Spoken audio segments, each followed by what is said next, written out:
Worship, we're now live. Good evening. Welcome to the City of Swift Current Council meeting for this 25th day of January 2021.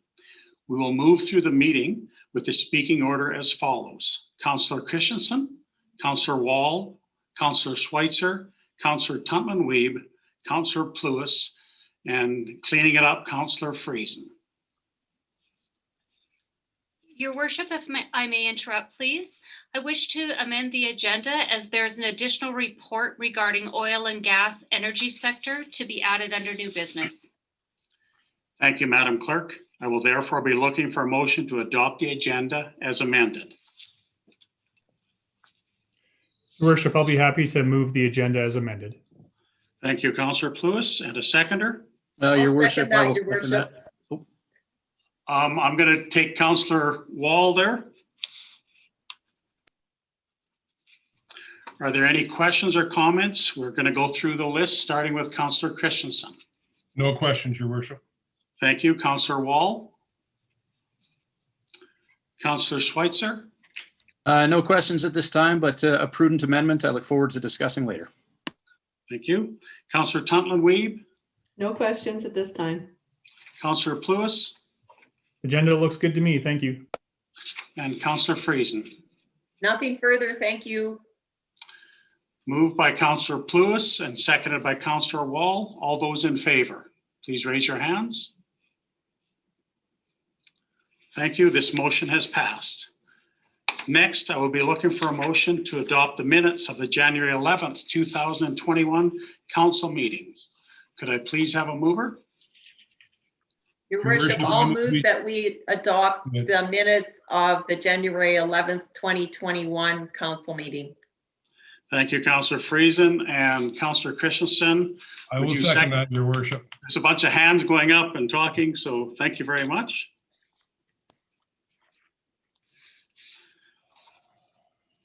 These minutes were provided to us by Madam Clerk last week. Are there any questions or comments? I will begin with Councillor Christensen. No questions, Your Worship. Councillor Wall. Councillor Schweitzer. All looks well, Your Worship. Thank you. Councillor Tuntman-Weeb. No questions. Councillor Pluis. Nothing for me, thanks. And Councillor Friesen. All good, thank you. Thank you. This motion, Councillor Friesen moved it and seconded by Councillor Christensen. All those in favor, please raise your hand. This motion has been passed. We do not have any proclamations this evening. However, attending as a delegation, I would like to welcome Kristen Nelson, Director, and Stacey Schwartz, Facilitator of 211 Saskatchewan, to make a presentation with respect to this new initiative. Go ahead, please, ladies. Thank you. Kristen's going to be doing the bulk of the presentation, but I'll do a quick little intro. First off, thank you guys for making time for us to come and share a little bit more about 211. My role, I'm with United Way Regina. I primarily focus on Swift Current and Moose Jaw. Those are the two communities. And Kristen, as Mayor had mentioned, she is the director of 211 Saskatchewan and expert when it comes to that. And so I'm going to let Kristen dive in right away with the details and be focusing more around the data analytics with 211. Thanks so much, Stacey. Is it all right if I share my screen here?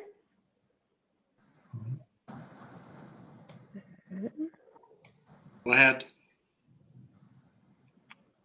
All right, can everyone see that? Yes. Perfect. So first I want to just start off by saying thank you so much for taking the time out of your meeting tonight to let me share a little bit about 211 Saskatchewan and how we operate in our province. In today's world of increasingly complex problems, specialized roles, and numerous programs, navigating systems can be quite complex. That's before you consider things like language barriers, cultural barriers, inability to read or fill out paperwork, varying levels of ability, or even multiple complex personal challenges or barriers at once that people in our community face. Things like addictions, mental health, violence, or homelessness. Often, a person seeking service can be faced with multiple challenges at once, and the support must come from multiple different agencies. Again, that can make navigating the systems that we have very, very complex. So the information and referral role or connection to services is where 211 comes in. 211 exists to help people connect to these services. Help is just a click, call, or text away for anyone looking for services within Saskatchewan. As I mentioned, 211 is an information and referral service that is an up-to-date and reliable gateway to community, social, non-clinical health, as well as government services. Our service directory currently holds over 6,000 entries and program records that document and describe programs, human services, and organizations available to help people in Saskatchewan. 211 is not only about ensuring that individuals get to the right service, but also that service providers aren't receiving inappropriate referrals. 211 helps people from all walks of life and communities across our province to navigate complex systems quickly to find what they need. 211 is an information service, as I mentioned, that's an up-to-date, reliable gateway, and it is always free and confidential. Community navigators, as well as phone translators, adhere to strict confidentiality policies and standards, and calls, texts, web chats, and emails all remain anonymous and confidential. There is no identifying information that's shared. 211 Saskatchewan can be accessed by calling 211, texting 211, starting a web chat session online, or through independent search on our site, sk.211.ca, and all are available 24/7, 365. Over the phone, service is available in over 175 languages, and that includes 17 Indigenous languages. We are very excited to be announcing that 211 Saskatchewan will have a redesigned website that's going to be launching early this year. Along with a refreshed look that you're seeing up on the screen now, the redesign focuses on ease of use and enhanced search capabilities that are going to ensure users are always finding the most appropriate services for their search quickly and easily. So like I said, this is just kind of a quick look at what the homepage of our new website will look like. This is another image that you'll find off of our website. And as you'll see, the information is organized by need. It's not organized by who delivers the service, the name of the program, any of that. It's all just by need. This makes things much easier to search. This way, a client or a service provider who might be looking for an individual or an individual looking for themselves or a loved one doesn't need to know the name of the agency, the organization, or the government ministry that they're searching for. They can look strictly by the issue or the need that they're looking to address. 211 staff will verify each and every program and service at least annually to ensure that information included, such as description, eligibility, hours of operation, are all up to date. Although 211 is relatively new to Saskatchewan, it originally started about 22 years ago in Atlanta. United Way then led the implementation of 211 service throughout the US, and United Way is also a leader in Canada in supporting and implementing access to 211. With recent support from the federal government as a response to COVID-19, 211 will very soon be available over both the phone and online to every person in Canada. Expansion happened very quickly in provinces with limited or no access to 211, expanding their services to support and connect all people in Canada. 211 was viewed as a critical support to have in place as people navigate the challenges and barriers presented during this unprecedented time. Work is currently being done to bring 211 to the territories, and once that's complete, 100% of people in Canada will have access. So simply put, 211 is all about helping people to connect to the services they're looking for. It helps redirect emergency calls from 911, ensuring that emergency services are used appropriately. Data from 211 can be used to help identify service gaps in service areas based on unmet needs. It can also highlight emerging trends and support better service planning. And 211 can act as the information hub or front door, essentially the main information source during a crisis or disaster situation. An excellent example of this is back a number of years ago in Calgary when they experienced that horribly impactful flooding. And Mayor Nenshi was a very big advocate of 211 and encouraged people to use 911 only for those critical emergency or immediate danger situations and directed everyone to 211 for the non-emergent pieces. Again, ensuring that those emergency services are being used appropriately. So even though 211 is not fully known in the province, from the day the first case of COVID-19 was announced in Saskatchewan, we saw a huge surge in 211 usage. March saw a 200% increase in phone services. Overall, the phone service usage saw about a 90% increase over the 6 months post-COVID compared to the 6 months prior. Mental health and addictions was fairly consistently the main reason for calls pre-COVID, while from March to August of 2019, healthcare really quickly jumped up to be that main reason. We saw requests for income support increase by over 90%, which shows some of the challenges that people in Saskatchewan were facing as a result of COVID. Besides the increase on health-related questions, callers were also asking about services that are still open and expressing that they were anxious about the situation. I'm going to touch really quickly here just to highlight a couple of projects that we have coming up here. The first of which is an early years portal, and that's in partnership with the Government of Saskatchewan Ministry of Education Early Years Branch. And this is essentially a one-stop shop for parents of children ages 0 to 6. It'll include information and referrals on your early years programs, developmental information, all of those really important pieces. And it'll have additional childcare functionality that will allow parents in Saskatchewan to narrow down what they're looking for childcare, as well as actually see the availability. If what they're looking for isn't available, they'll be able to connect to that childcare provider directly through the site and get onto a wait list. Another project we have going, in October, the Ministry of Justice announced a partnership with us at 211 to create a portal for people who are experiencing violence and abuse. This ties in with their awareness campaign that you potentially have seen the ads for, facetheissue.ca. And over the next several months, we will be working with both people with lived experience as well as those on the front lines to inform the development of a portal for domestic violence, sexual assault, and all forms of interpersonal violence and abuse. I'm just going to show a quick snapshot here of some of the data analytics that we have available at 211 Saskatchewan. So aside from connecting people to the supports they need, the data that we glean from 211 can be just as valuable. It helps us to better understand the needs in each community and what programs and services people are getting connected to within those communities.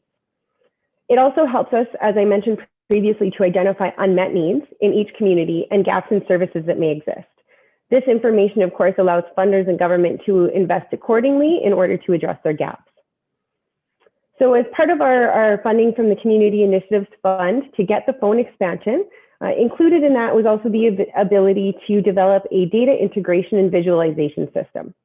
This is still in development, so this is a little bit of a sneak peek, but I'll show you a little bit of the data that we do have. More extensive data development will continue.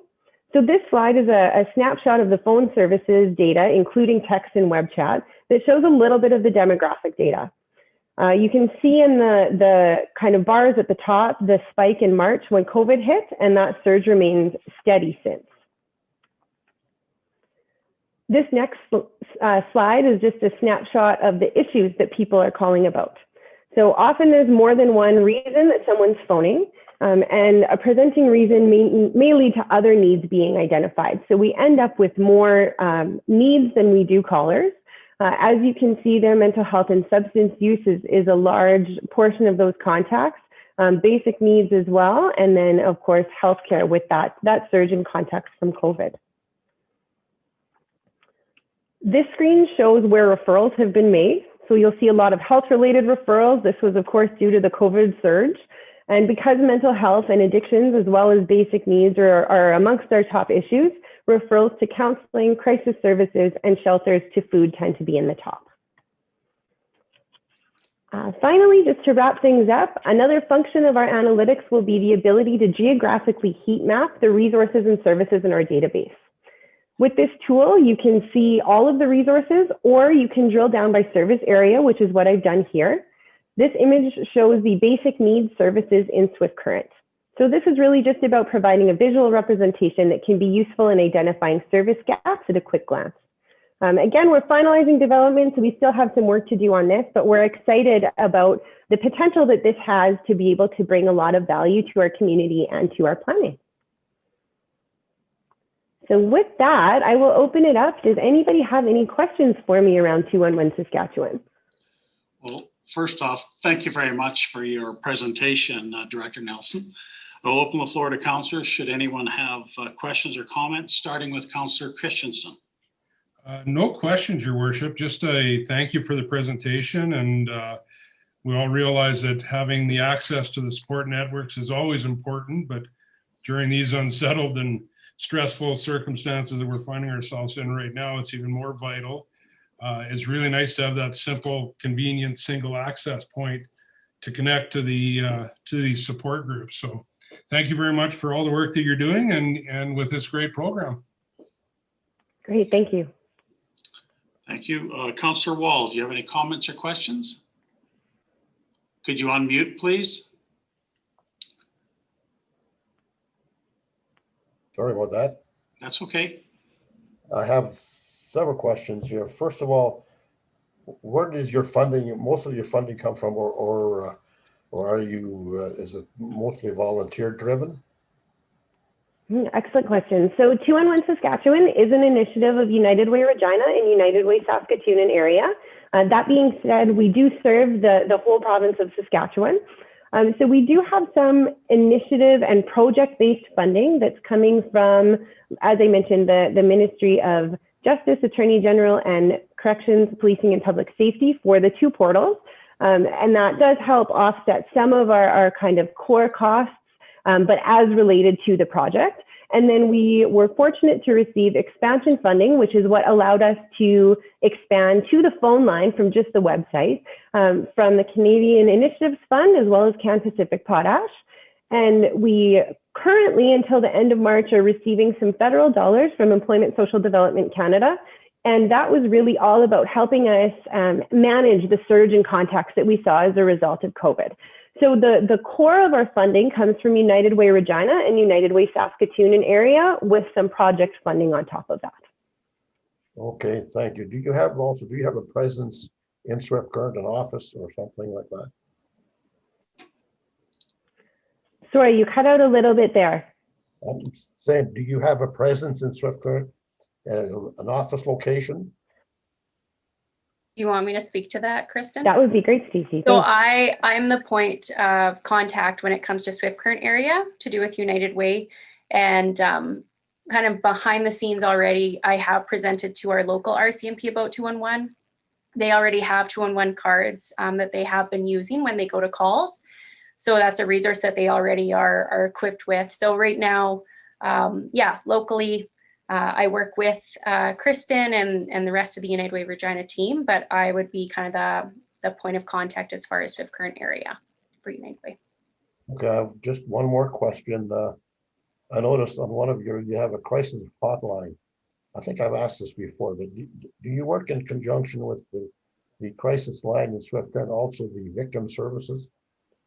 Excellent question. So the way that we would work with those existing lines is by connecting individuals who need them to those services.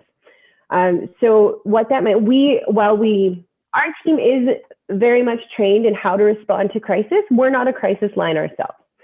So what happens when somebody phones 211 and they're in crisis is we make sure that they're safe first and foremost, and then we make sure that we get them connected to the right place.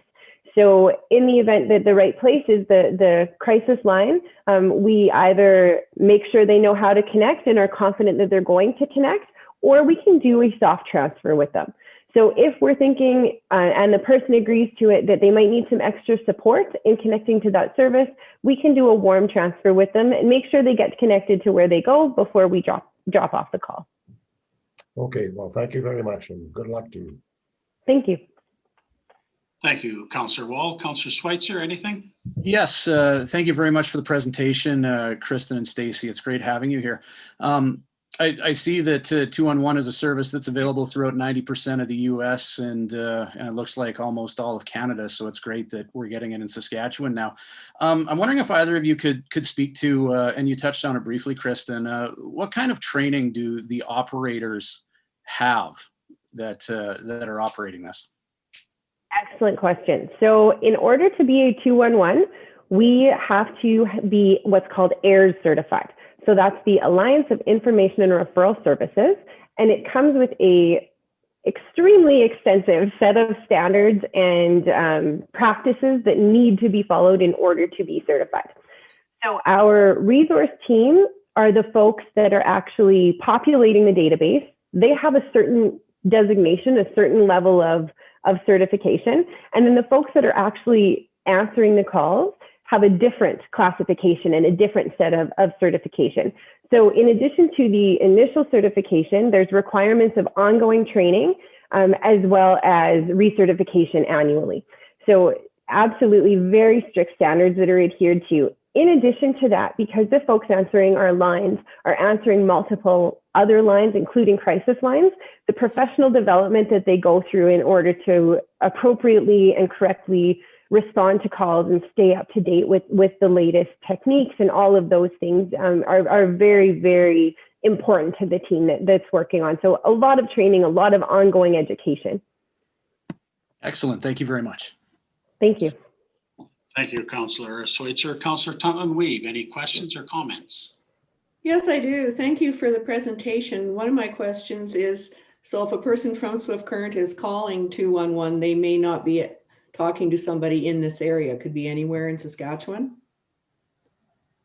So the way that our program works, our resource team is located here in Saskatchewan. We populate the database, but we actually work with BC 211 to actually physically answer the calls. So they have access to our database. They're always making local referrals. And the reason for that is because of the certification I talked about. When we launched in 2018, we looked at every possible option. Do we open a center here and onboard and train staff?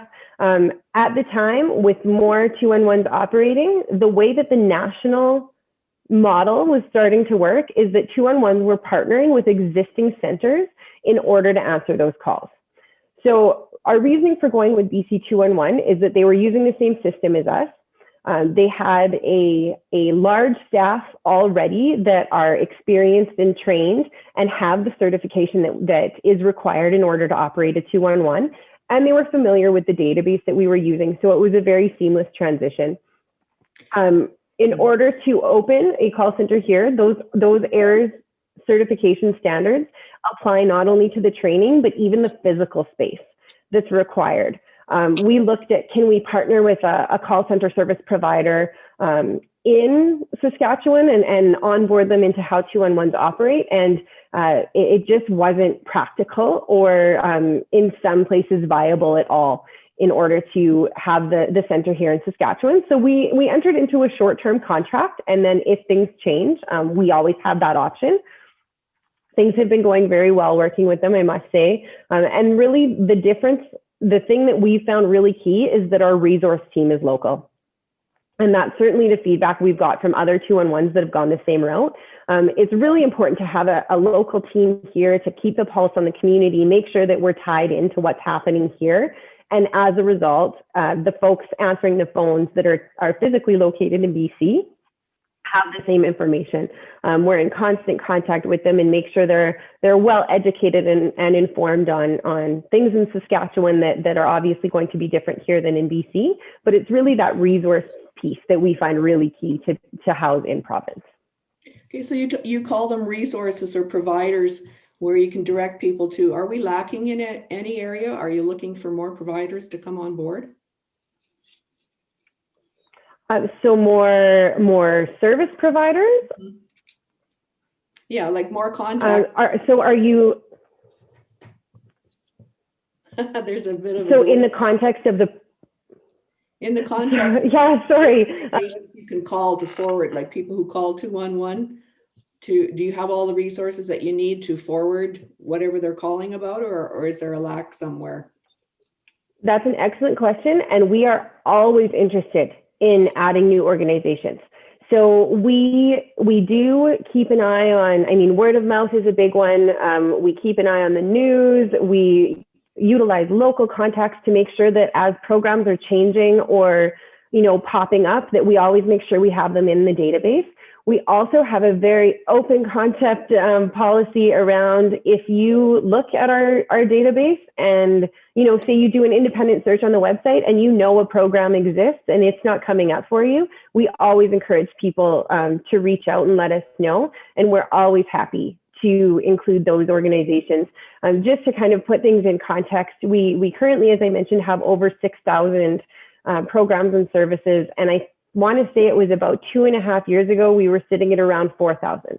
So we're constantly making updates, constantly making changes, but absolutely I will never say that we are done adding organizations, because we're always looking, and we know that the context is always changing. That's part of what makes navigating our system so difficult, is that, there's changes due to funding or new programs operating in different areas, or whatever the case might be. So we have a very dedicated resource team that's constantly making updates to our database. Excellent. Thank you very much, Kristen. Thank you. Thank you, Councillor Tonlin-Weeb. Councillor Pluis, any questions or comments? Yeah, thanks, Your Worship. As was being said, there's been some really excellent questions asked by different members of council, and a lot of those questions were things that I had on my mind as well. So I won't ask those again, obviously, but Kristen, Stacey, thanks so much for the presentation. We did get to hear a little bit about 211 previously, and that as a result, then we had you guys be able to come here and join us. And that's one of the benefits of being able to invite delegations and have proclamations as a city council, is that you can really use that time to shine a light on some of the really valuable things that are happening in the community, and people who deserve some props. And certainly 211 is one of those things that deserves some media attention, and I'm happy that we can help you to get that. I wanted to reiterate, sorry, some of the highlights for me are, in a time when we've got such a infinite list of needs and people needing some extra help, especially now, and still a very finite amount of resources, it's so important that we have that we can connect people effectively and efficiently and use resources wisely. And I think that this is a really great way that we're able to do that. And then again, not only just to be able to get those people in touch in an effective manner, but then to also on the back end to be able to use the analytics, as you said, to identify gaps in services and go out and find those sorts of things, or to monitor trends so we know what's coming up in the community and how we can better deal with those things. So, just a pat on the back to you folks for the work that you're doing in the community. We really appreciate it as a city council and as a community. I wish you all the best in your future endeavors and getting this thing up and running even stronger. Thank you so much. Thank you, Councillor Pluis. Councillor Friesen, anything? Just a couple of things. First of all, thank you for the presentation. And Stacey, it's really good to see you still working with United Way. I wasn't sure where you ended up, so I'm glad to see that you're still involved and still in the community. So that's great. One of my questions, and I probably missed it when you were talking, Kristen, but you talked about, did I hear you say that the lines are available 24/7? Absolutely, yes. Okay. So, and that's phone, text, web chat, email, independent search online. All of the channels are available 24/7. Perfect. And the other question I had was with respect to the fact that you were diverting calls from 911. Have you got any stats or information on that? That was quite interesting that maybe 211 was helping out the 911. So excellent question. We currently don't yet. Other 211s that have been in operation longer than us do. However, that is something that we're certainly tracking. And one of the ways that we're really emphasizing that is through a partnership with the RCMP. So through the Family Violence Initiative Fund with the RCMP, we were actually able to do a division-wide reprint of the general duty business cards that RCMP officers use. So on the front of the card is the RCMP information, of course, and then on the back of the card with this rebrand, there's actually 211 Saskatchewan information now. So officers going out, recognizing that oftentimes officers get called out to calls that are non-criminal because people know that it's a resource in the community, obviously well known. This gives officers the ability to say, you know, there's some other pieces here that maybe you could use some further support on. Try connecting with 211. So that is certainly something that we're tracking. We piloted in Nipawin, Turtleford, and oh my goodness, I'm going to forget the last one, Punishai detachments. So we started tracking there. We're anticipating it'll take a little bit of time for folks to kind of make that transition if there's repeat callers to 911 for non-criminal needs. But absolutely, it is something that we'll look at continuing tracking and make sure that we're noting those trends. Through this partnership with RCMP, we're certainly expecting to be able to make a difference in that area. Right on. Well, thank you very much. Thank you so much. Thank you, Councillor Friesen. And I'd like to thank you, both Kristen and Stacy, for taking the time to show us a little bit about 211 here tonight and answer some of our questions. And I look forward to working with you in the future. Thank you for your time. Thank you so much for having us. It's really appreciated. Thank you, guys. Can I just add one last thing? So coming up February, we are actually doing a community webinar about 211. So I'll provide that information if there's any of the city staff or counselors that are wanting to hear more about it. We can provide that, but that'll be February 24th. Thank you very again. much. Thank you. Now, next on the agenda, we're going to move into some items for action. I will turn it over to the General Manager of Corporate Services, Ms. Cobbler, to present the accounts. Ms. Cobbler? Thank you, Your Worship, and good evening, members of Council. Enclosed are the General Revenue Fund disbursements for the period of January 11th to January 15th, 2021.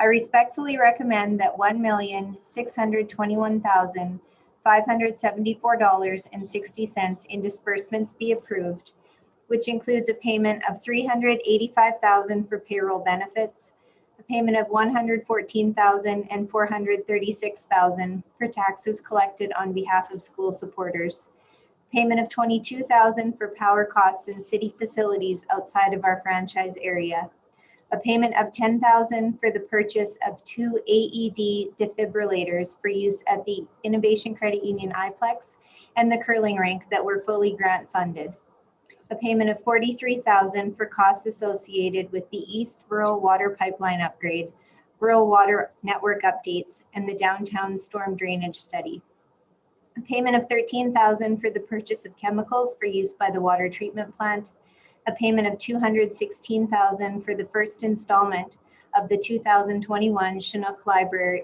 Regional Library Municipal Grant, payment of $20,000 for monies collected on behalf of a third party, payment of $27,000 for the purchase of fuel for city vehicles, payment of $14,000 for support costs for the utility billing software system, payment of $14,000 for third-party payments on behalf of retiring employees, payment of $13,000 for costs associated with maintenance of breathing air compressors and the installation of LED lights at the fire hall, as well as compressor maintenance at the water treatment plant and the supply of pressure transmitters at the 8th Avenue booster station.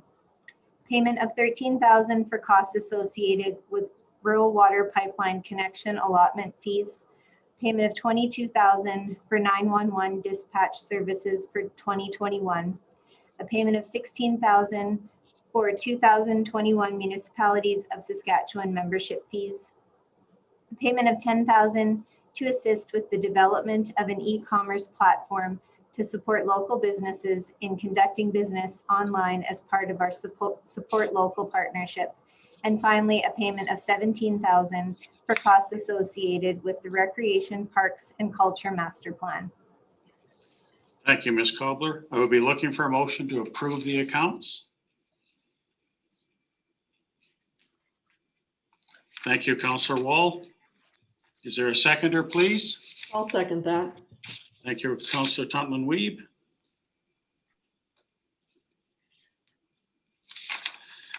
Once again, we will move through the list, beginning with Councillor Christensen. Thank you, Your Worship. I noticed there's a couple amounts here included that pertain to the rural water pipelines. And I was just wondering, are these amounts that are end up getting billed to the rural water pipeline users and therefore recovered by the city? Thank you, Councillor Christensen, for the question. Any costs incurred, whether they be capital in nature, operating in nature, are included in the expenses of the rural water utility and therefore are included in the rates that are charged to users along that pipeline. Thank you. Councillor Wall, any questions or comments? You're on mute again, Councillor Wall. Thank you.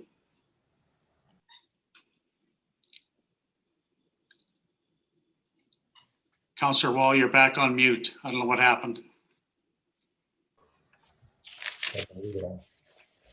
I was talking to Mr. Jones this morning, and regarding the payment of 17,000 that's for the Rec and Park Master Plan, what is the total amount that was paid for this plan?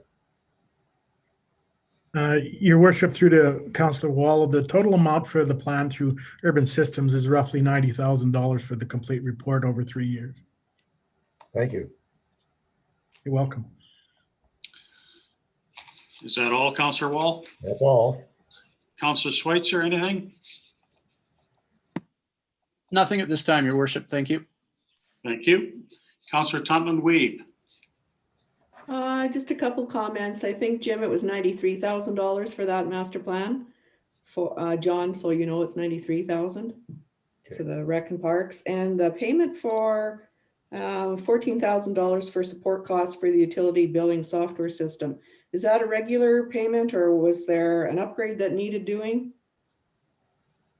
Thank you for the question, Councillor Tuntland-Weeb.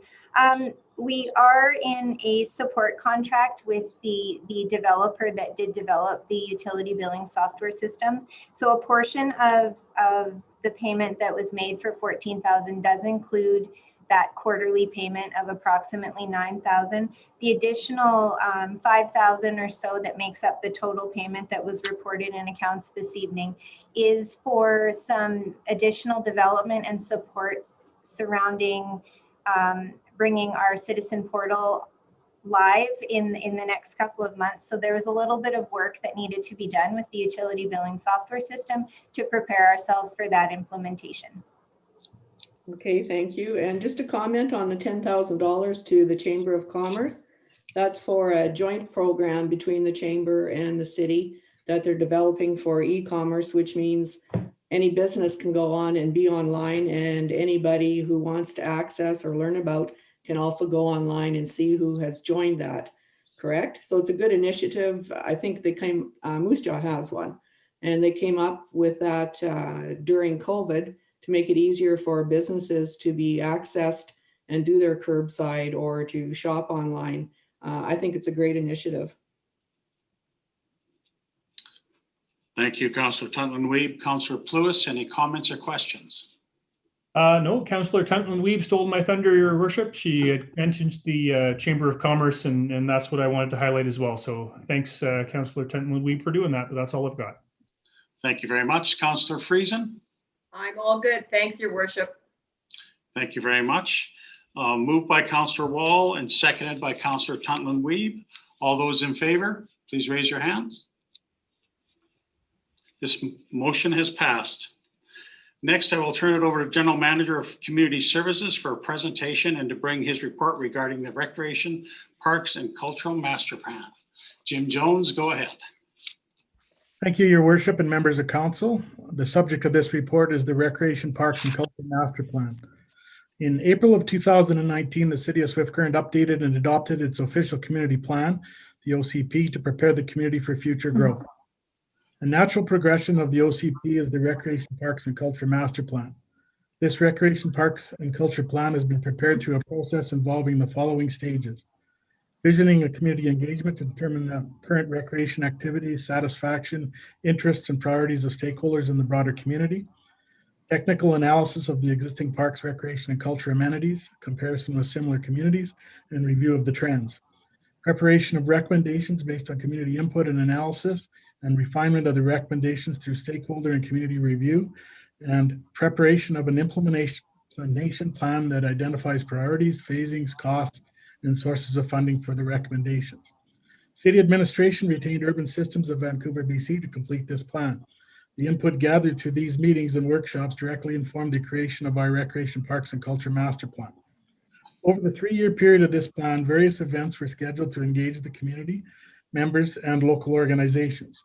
This included community visioning and feedback at public open houses, multiple focus group workshops, staff and council visioning sessions, and a community survey, all designed to elicit ideas, thoughts, and input from the public. The Recreation Parks and Culture Master Plan identifies an overall strategy for the provision of recreation parks and culture facilities and will serve over the next 10 years as information for council when considering choices on future recreation parks and culture decisions. It will help to guide future decision-making while allowing the city to be responsive to changing demographics and needs. The city's key guiding documents are the strategic plan and the official community plan. The Recreation Parks and Culture Master Plan is a progression of these plans and is aligned with these documents, providing direction on a shared vision for a dynamic, green, inclusive city. Recreation, parks, and culture are important staples in the community. This report highlights how all three improve the individual and community health and well-being of our citizens by providing a higher quality of life for everyone in the city of Swift Current. Therefore, it is respectfully recommended that Council adopts the Recreation Parks and Culture Master Plan as provided by Urban Systems of Vancouver, BC. And with that, I would like to introduce Catherine Barris from Urban Systems, who is here to do a PowerPoint presentation for us.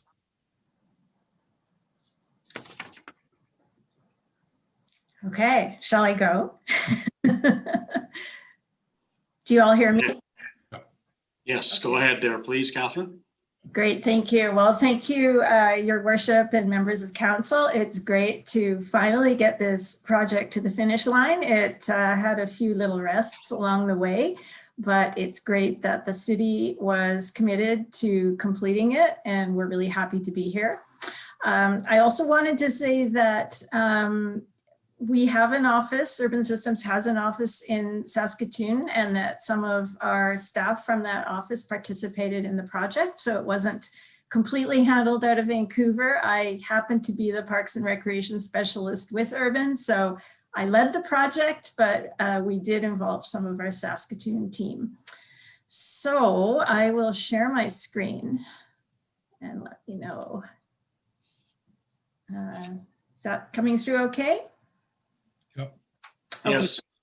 Okay, so as you know, this is a significant document, quite lengthy, and therefore I am going to really give you the highlights of the document, which for whatever reason, it doesn't want to page down now that I'm sharing. Ha, ha, ha. Do you have anyone on IT who would know why it doesn't want to page down now that I'm sharing? Crazy. Oh, there we go. Okay, now I see why. All right, it wants different buttons. So yeah, so this is I'm just going to go through at a very high level and then hope that you've had the chance to look at it and you can ask me any detailed questions at the end. So as Jim said, this is a 10-year plan. He kind of went through the process. We came out there and spent most of a week at the very beginning. We had previously toured all your parks. We also toured all your facilities. We had a lot of great workshops with different stakeholder groups, and we were really happy to get 693 respondents to the community survey. That's a really good response rate for this type of project. And especially for a city your size. So we were really pleased with the input we received. I know some people say it doesn't seem like enough. Well, it often doesn't, but this is good in our world of doing these kinds of projects and these kinds of surveys. This was really great input from your community. A couple of things I wanted to point out is that the plan is based on your official population projections. We had a lot of conversations with your planning department about which population projections to use, and this is ultimately what the city recommended to us.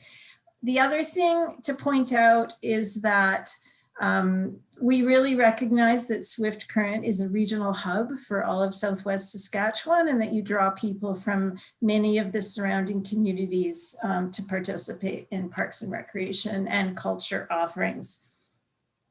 In terms of the vision,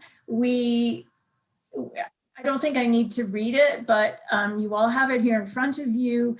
To create this vision, we did a lot of visioning at our early workshops. And so we asked people, what is your vision of parks, recreation, and culture in Swift Current? And then we built this statement out of what came from the people. So we didn't start with any preconceived ideas, or we didn't come with any options. We just really built this one from the ground up. And it's always very satisfying to do that. So this is what people said is their vision of the community. I will go very quickly through all the different topics and our key findings, and therefore our key strategies. So you have a really amazing supply of parks, among the highest I've seen, and I've done these kinds of plans in many, many communities. You really, really are well served, and you have some wonderful parks. So the key strategy for parks is really just to keep it up.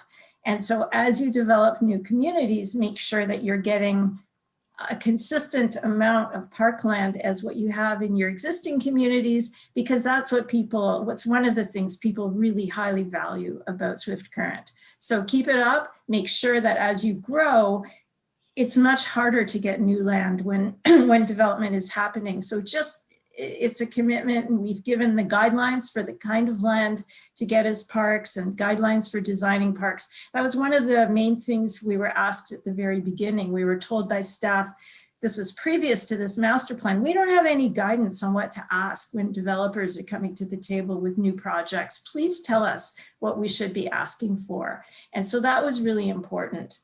Couple of the other recommendations in parks are to prepare park master plans. So as you start to do your new parks, make sure that they're designed to get the best out of them, to be creative, progressive. There are a lot of innovations happening in park design. And another one is that there is a lot of infrastructure in the parks that's starting to decline. Just make sure that the city keeps up with those on replacement cycles as part of your asset management, that should be extended into the parks. The next one is pathways. This one was a surprise because like obviously you have the incredible pathways along the river and the system. And when we actually did the quantitative assessment, your length of pathways in relation to population was actually not quite as much as some of the comparable communities we were looking at. And so I think really it's the quality of your pathways that's so great, is why people are so excited about pathways in Swift Current.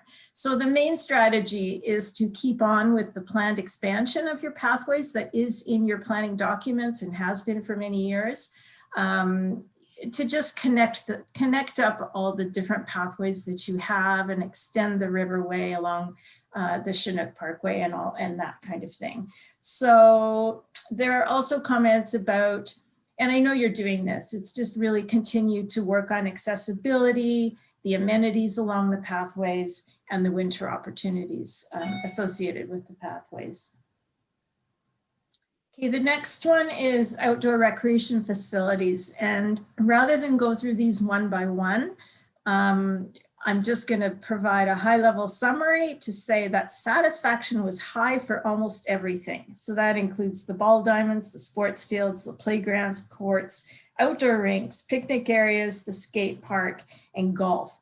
And that, again, is pretty unusual to find such a high level of satisfaction with outdoor recreation facilities. So you have done an amazing job of keeping up and providing all these different services. Actually, dog off-leash areas should be on that list too.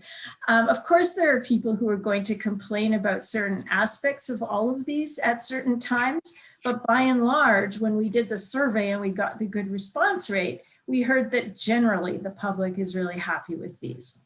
So in terms of outdoor recreation facilities, the only one that is lower on satisfaction is the outdoor pool. And for obvious reasons, it's kind of a love-hate. People love that outdoor pool because of what it's meant to the community for so many years, but the quality of it really isn't up to modern day standards.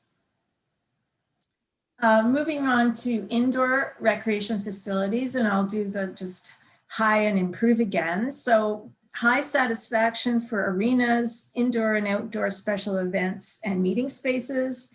And the main needs are the improvement of the aquatic center and some of the quality of the indoor recreation spaces, things like flooring and such. The main thing is, well, we'll get to that. I won't prejudge where we're going here. Culture facilities. So also we see very high satisfaction for your museum, your heritage, your visual and literary arts.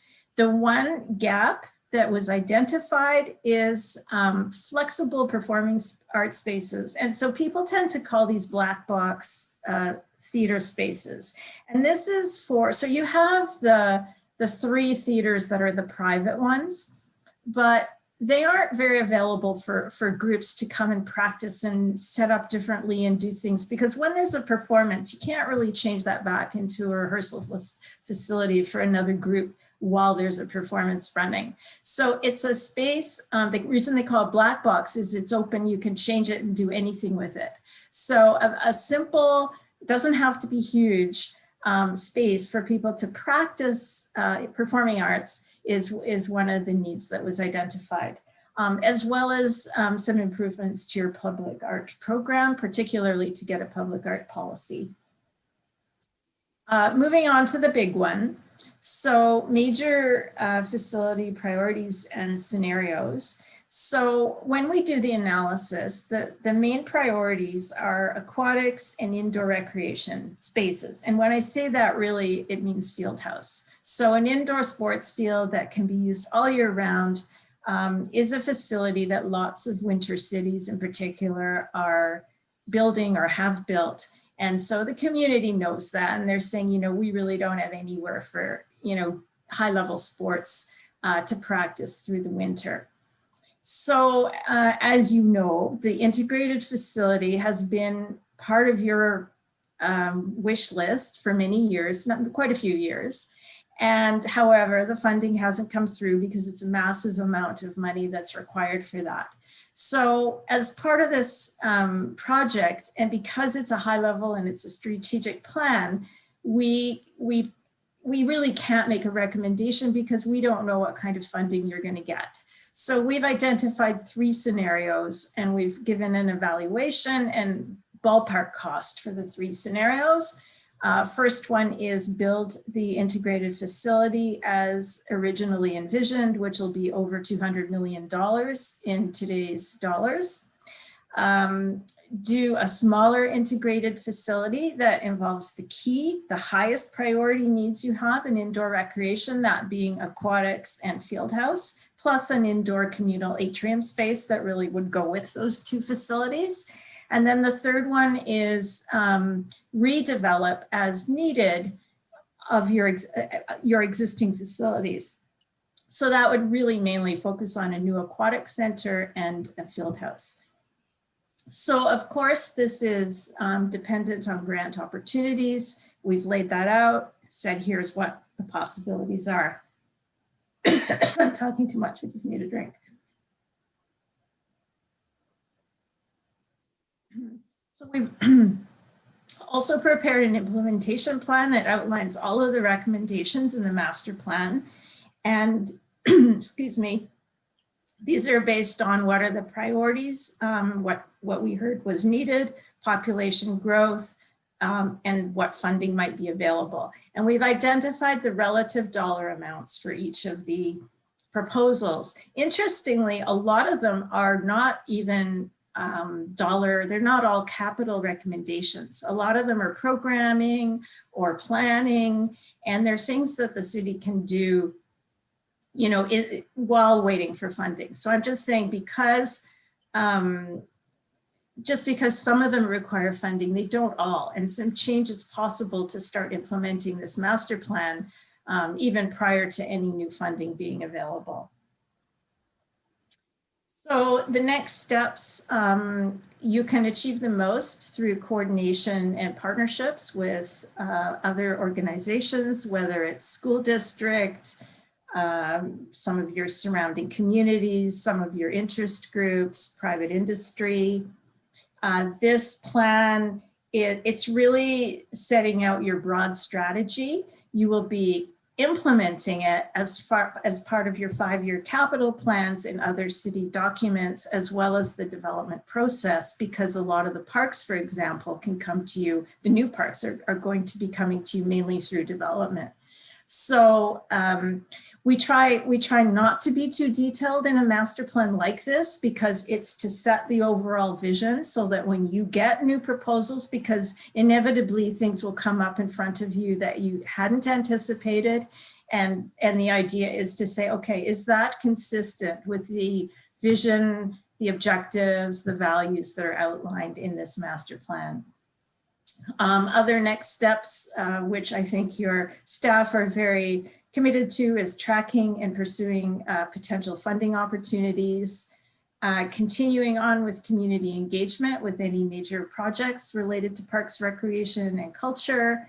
And then finally, these master plans are typically updated in about 5 to 10 years, depending on how much is changing in the community. So that is the presentation. I think in general, you have a lot to celebrate, and that came out really loud and clear that so many people said, I live in Swift Current because we have these great parks, these great recreation opportunities and such. And so hopefully the master plan takes a lot of information that was previously in many places, because like I didn't say before, but this is your first Parks, Recreation, and Culture Master Plan. You had some inventories before, but you really did not have a master plan to serve as a guiding document. So this brings it all together and will hopefully help you in seeking grants and looking for other opportunities and even partnerships, because your future is now laid out and fully documented, and it's here for you to work with into the future. So I will stop sharing and see if you have any questions. Thank you, Catherine Barris, for that. And thank you, Mr. Jones, for presenting the report. First off, we're going to ask for a motion from council, and then we will have questions after that, Catherine. So would someone like to move what Mr. Jones has asked us there? Your worship, I will. I move the council adopts the Recreation, Parks, and Culture Master Plan as provided by Urban Systems. Thank you, Councillor Schweitzer. Do I have a seconder? Second that, your worship. Thank you, Councillor Friesen. And we're going to go through the list here again, starting with Councillor Christensen. Do you have any questions of Mr. Jones or Catherine Barris, please? Yes, I do actually, your worship. Catherine actually addressed probably most of the issues that are not issues, most of the items that I had marked down. One being that respondent number of 693, which I thought seemed low. It seems like it's where it is about 4% of our population. So that was one of my questions, is how does that compare with other surveys that you've done? So you did kind of address that. I don't know whether you have anything further on it. I'll just say a little bit more, is that we aim for a minimum of 300. I used to work with a professional survey consultant, and that was her estimation of being at least having a sort of minimal amount to feel like it can sort of respect what a community, be somewhat reflective, reasonably reflective, let's say that way, of a community's wishes. So you far exceeded that. And yes, we were very happy with the response rate. And your staff, I have to put shout out to your staff, who are the ones who make it known to everyone and invite people and remind people. So we partly had that, or largely had the great response rate because of the work that your staff and communications did, because people don't know to respond if you don't tell them. So we were really happy with that. Thank you. Another item was based on the population projections, we used a quite aggressive number, which you were asked to do. Would it skew anything in it if it was back a little bit more to the realistic number of where we're at actually, or? It doesn't change anything. I think the only thing that will likely change is that the pace of new parks coming online that come through development will be slower than it would be with a higher growth rate. Other than that, the needs really remain the same. So that's the main impact that would have. And the only other item I had marked down was I did find it very surprising that we had a less extensive pathway system than some places. So I'm glad you addressed that and highlighted the quality of it. So thank you very much for the presentation. Oh, thank you. Thank you, Councillor Christensen. Councillor Wall. Yes, thank you. First of all, thank you for your presentation. It was very interesting. I've been reading through your plan here, and there's a lot there to chew on, and I'm still chewing. So that's all I'm going to comment for now. Thank you, Councillor Wall. Councillor Schweitzer, anything? Yes, I very much enjoyed this plan. It confirms a lot of great things that we already knew about our city. Having 19% coverage of parkland within our city borders is excellent, and most residents are within a short walk to some green space. It's exciting to see the potential. Well, we already have around 19 kilometers of pathway, and the potential to get up around 50 kilometers of pathway is extremely exciting. And it's nice to see that we could call ourselves perhaps the splash pad capital of Saskatchewan with all the we have for our population. So That's I right. really enjoyed the report. I do have a question for Mr. Jones. Just regarding sheets of ice for hockey in Swift Current. I'm often asked about ice availability in Swift Current and the possibility of having a year-round sheet of ice in Swift. I know that this report covered that and touched on that a bit, but would you be able to verbalize some of that for me? I can, Councillor Switzer. We've actually looked at that. We need a guaranteed amount of ice coverage for us to be able to do that. So leading up to some of when we open up the indoor arenas, like let's say for the Swift Current Bronco Camp or whatever, we're always open to looking at open up more spring or fall ice if the guarantee is there. A guarantee is not saying, okay, we'll take half of the block ice and we're hoping that people from out of town would take the other half. We have to have guaranteed ice for situations like that, because financially we can't do it. And we'd be irresponsible if we didn't. So we do the best we can and provide the ice we can. As you know, in Swift Current, our plant has a hard time operating when it's plus 40 out, and we have hit close to the plus 40s a lot of times. But I don't think that we're against it at all. It's just that we have to have cost certainty with regards to being able to assume and pay for all that ice. Excellent. Thank you so much. And once again, really like this report. We have some facilities that are approaching or near the end of their lifespan, and I love that this report plans out for the potential future. So thank you very much. Thank you, Councillor Schweitzer. Councillor Tundon-Weeb, I know you had extensive questions here a few weeks back when you read this report of Mr. Jones. Are you satisfied, or do you have more? Well, will you indulge me for 3 or 4 minutes? I will sure indulge you. We all will. Go right ahead, please. Okay, so I'm coming at this from a different direction just for the people I encourage to read the report. And I did read the whole report. It was a good read, but I'm going to come at this as a resident, a taxpayer, a business owner, and a councillor. Not everybody understands what a master plan is, so I'm going to do a little bit of background and then I'll get around to the end. So master concept plans all cost between $80,000 and $95,000, I'm told. If you don't know, I'm not a big fan of master plans. Apparently all cities use these plans to guide them in decisions made for planning in the future. The problem is that these plans get old, and if not used in a timely manner, have to be done again. Prime example is the integrated facility plans. And when an actual developer comes in with their own plans, those concepts we paid for probably aren't going to be used. Swift Current has concept plans for Omen School, St. Joe's School, Ashley Park School, Springs Valley, all paid for and sitting on file. Then there's the downtown Main Street master plan concept, which I call the utopic city plan.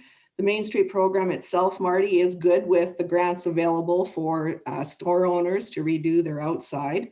But it's the utopic plan that I really had a problem with. The flag part was part of that. wrapped up in this was the downtown core logo and marketing material, which was done by a firm from the southern states. It could have been done locally and the money kept at home. We have a lovely concept plan for Cypress Point, where, as we all know, the playground is already built and the green space is developed. There's a skating rink there and the entrance pond and fountain, which most residents complain about. Purchasers of the lots know that these amenities, I believe, are included in their taxes, but only a third of the development has houses on it. So I believe the city is carrying the majority of the cost of those and maintains the park and the rink. You guys can correct me if I'm wrong there. There was a concept plan for Sask Valley as well. It has grown and developed nicely with businesses and residential housing and apartments and condos, but there was no green space for seniors or playground provided, and yet it has many residents with children.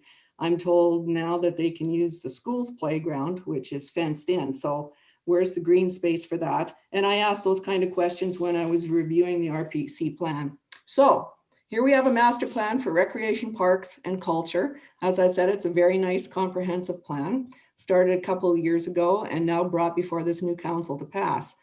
I had many questions, as Mary Al said. I read the whole thing and I read all the comments from all the people, plus the ones that were given to us now. Some of their suggestions, I have to say, just aren't thought out at all or aren't feasible. One of the comments was we need a disc course. Well, what's a disc course? I had to Google that and find out that's a Frisbee course on a golf course. So, I mean, some of the suggestions just aren't something that we can do. So number one, Catherine, you put my mind to rest about the amount of input from 693 residents. I didn't think it was high enough either. It was a little disappointing to see that that's the number of people that have input. Number two, the plan was $93,000, and it's basically a summary of all this group identified, what Swift Current has to offer, what needs fixing, and some suggestions as to where we can proceed in the future, including adding on to the parkways. So in my opinion, number three, I think between all the city admin departments, council and community leaders and the residents, a public committee could have been engaged to summarize what we have, what needs fixing, and what we want and where to go, with some guidance from a company like Urban Systems. So when I vote on this Recreation Park and Culture Master Plan tonight, it's not to accept it, to use it per se, or implement it right now. It's to acknowledge that we have it, paid for it, and it will get filed for reference for future use when we can get there and when we're done COVID. So that's where I'm coming from money being spent and taxpayers understanding. Thank you, Mr. Mayor.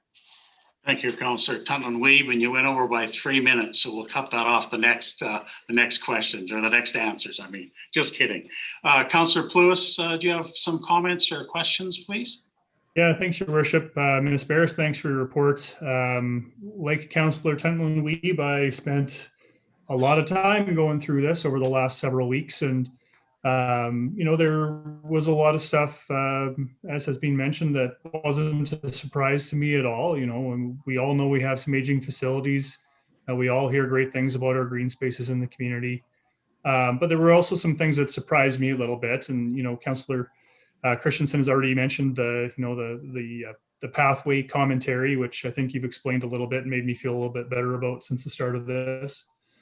I think one of the things that's interesting is that, we don't really have a lot of representation on council from newcomers. Of course, we talk to newcomers and we represent newcomers just the same as we represent anybody else as members of council. But one of the things that a plan like this can give us is a bit more insight into what people are thinking. And so I guess one of my questions for you is that, our community is roughly 10% newcomers now. We've grown a lot. Most of our growth, in fact, over the last number of years has been with newcomers.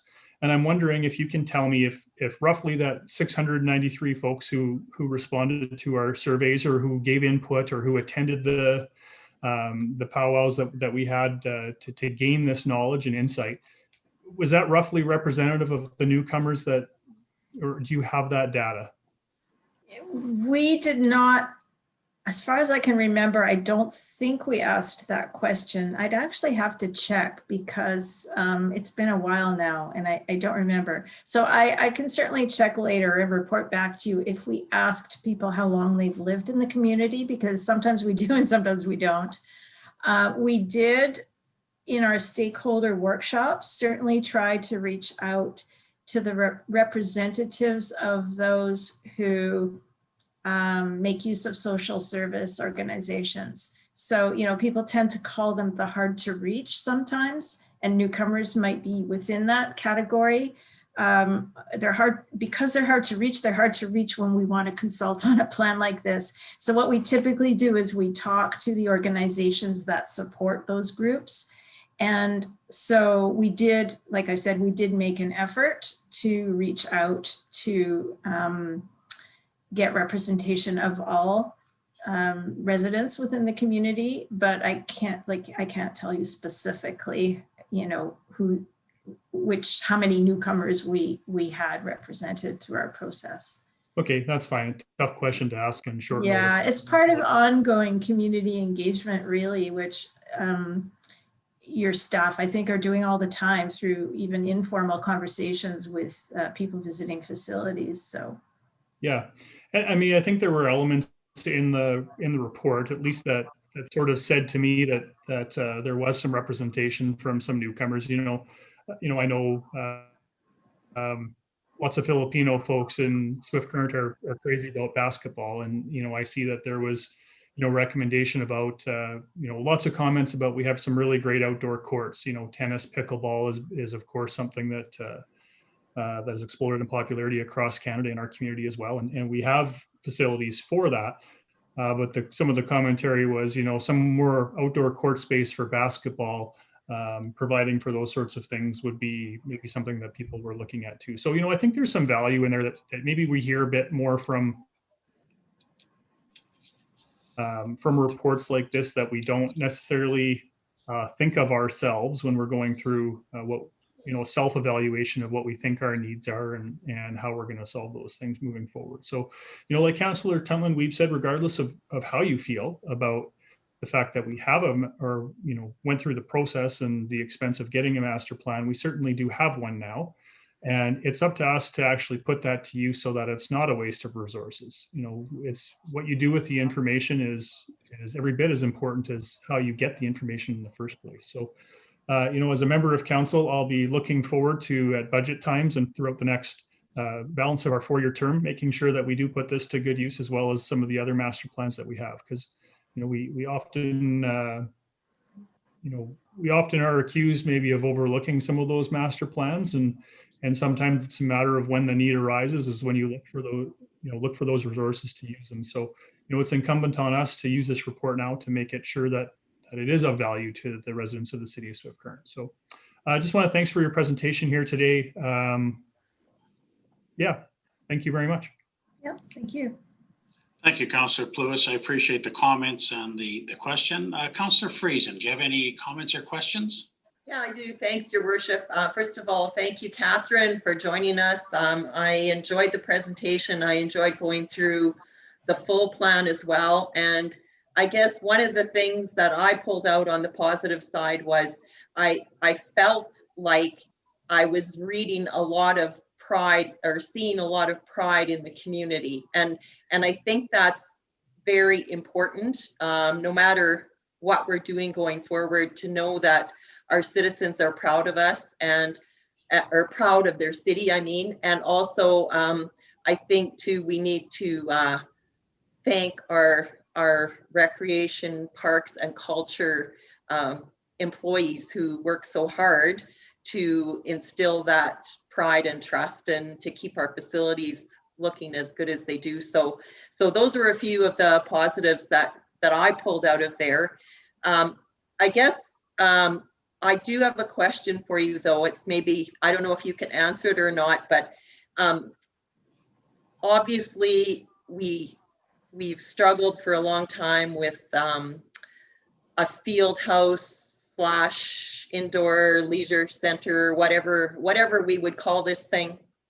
And it's always, I mean, we'd love to be able to, we would have loved to have started it 5 years ago, but it's always the financial problem, right? Is how do we ever possibly get this money in place to do this? So I'm wondering if you could talk a little bit about what are other, you mentioned other communities are doing a lot of them are building these things or have them already.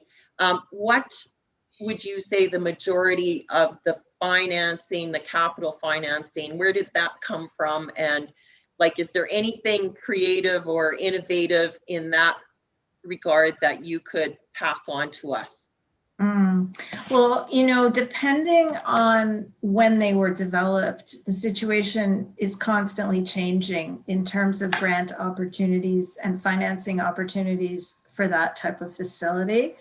The huge integrated facilities, I'd say that, maybe 10 years ago-ish, plus and minus a few years, is when we saw most of those being developed. And in many communities now, there's actually a trend going back away from those, partly because they're very, very expensive to maintain. And unless there's absolute certainty that they're going to be highly used, I actually feel like for your city, it would be great to do a cost benefit analysis in more detail of an integrated facility, because you absolutely need a wonderful new aquatic center and you need a field house, but can you justify the massive integrated facility? And like I said, I think we interviewed a number of communities that's in the master plan who have these integrated facilities, and a lot of them are struggling. Some of them anyway are struggling to keep them up. So I would say, the funding is challenging, and it's important, I guess, to really figure out what is the right level of facility you need and justify that. And certainly with the input we got on this plan, you can see that there were most of the people who commented on the three choices, the largest number of people were expressing support for the smaller facility, so the option 2. And that really does seem like it may be a more realistic choice for your city. Yeah, and because of thinking about the maintenance expense as well, because these are not fully cost recoverable. That's another thing, is looking at creative means of generating income once you have the facility, and looking at broad ranges of uses and different groups, and making sure it will meet the needs of as many as possible, so that you can keep it as busy as possible. So I don't know if I specifically answered your question with that. No, that was good. Thank you. I appreciated your comments. Thank you, Councillor Friesen. I do want to say too, after reading this report, it's 130 pages. It's very in-depth. It is a master plan that we can put on the books and use in the next 5 to 10 years. Councillor Pluis and Councillor Tantman-Weeb, they both commented on actually using the plan as opposed to having it sit on a shelf, because there are plans we have in the city that have been sitting on shelves. And on this particular one here, I know I would like to be able to use it and refer to it over the next 4 years that I'm on council here, for sure. And I would hope that it would be something we could refer to for quite a few years after that. So thank you for all your comments. Thank you, Mr. Jones, for presenting this. And now I'd like to call the question here. It was moved by Councillor Schweitzer and seconded by Councillor Friesen. All those in favor of this, please raise your hands. Thank you. This motion has passed. Mr. Jones, you've also had the next report regarding the community services facility rates. 2000. See you, Catherine Barris. Sorry. Yeah. Take care. Thank you again. Okay, you have the report regarding community services facility rates for 2021 to 2023. If you could read your report, we'd appreciate it. Thank you, Your Worship and members of council. The subject of this report is the community service facility rates 2021 to 2023. Rates are reviewed and assessed for the City of Swift Current's community services facilities every 2 years. The rates are approved by council and incorporated September 1st. Cemetery and golf fees are independent and reviewed and approved separately by council. The community services facilities can be split into two categories. One, minimum or non-revenue generating facilities, and two, revenue generating facilities. Historically, council has directed the revenue generating facilities to recover 40% of overall total facility operating costs. The minimal or non-revenue generating facilities include ball diamonds, tennis courts, outdoor rinks, soccer pitches, beach volleyball courts, park rentals, and art gallery rentals. The main revenue generating facilities include the Innovation Credit Union IPlex, the Aquatic Center, Fairview Arenas, Lieutenant Colonel Clifton Center, Dixon Community Center, Fairview Pool, and Kinetic Park. These facilities generate revenues from users who pay a fee to use them. The user fees offset the operational expenses of the facility. The combined fees of the revenue generating facilities also reduces the operational expenses of the minimal or non-revenue generating facilities, which have operational expenses but receive limited revenues. The revenue generating facilities is referred to as the overall facility recovery rate in Appendix B. The revenue generating facilities also reduce the overall cost of operating the entire Community Services Division.